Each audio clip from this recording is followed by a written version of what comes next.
Meghan Markle snubbed by former Suits co-stars as new podcast launches without her mention.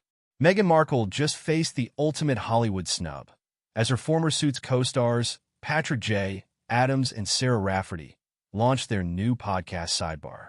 In the highly anticipated first episode, Meghan's name barely made a ripple.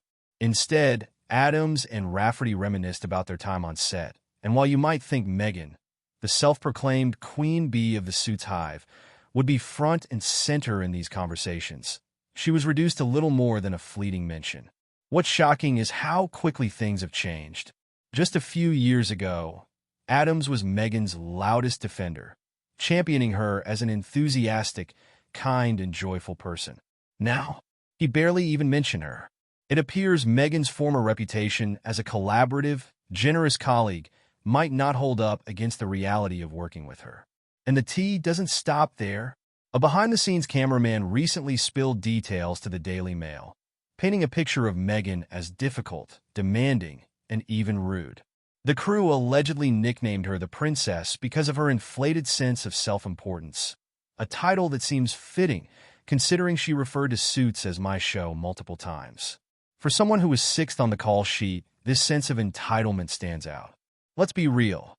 Suits was never on the level of shows like Friends or The Office, yet Meghan clings to the idea that the series would have crumbled without her. Her role was clearly more of a supporting act than the star of the show, so her determination to stay in the spotlight regarding the show's legacy is more than a little questionable. This podcast snub, combined with insider reports of Meghan's diva behavior on set, is starting to reveal a pattern. From allegations of bullying to her rocky relationships with former colleagues, it's becoming harder to ignore the narrative emerging around Meghan. Her portrayal as a difficult figure isn't just confined to her royal staff, but extends back to her Hollywood days as well. Perhaps most telling is Patrick Adams' shift in attitude. Once Meghan's staunchest defender, Adams has seemingly distanced himself from her over the years. Could it be that his role as the supportive sidekick to Meghan's antics no longer serves him well in Hollywood's eyes?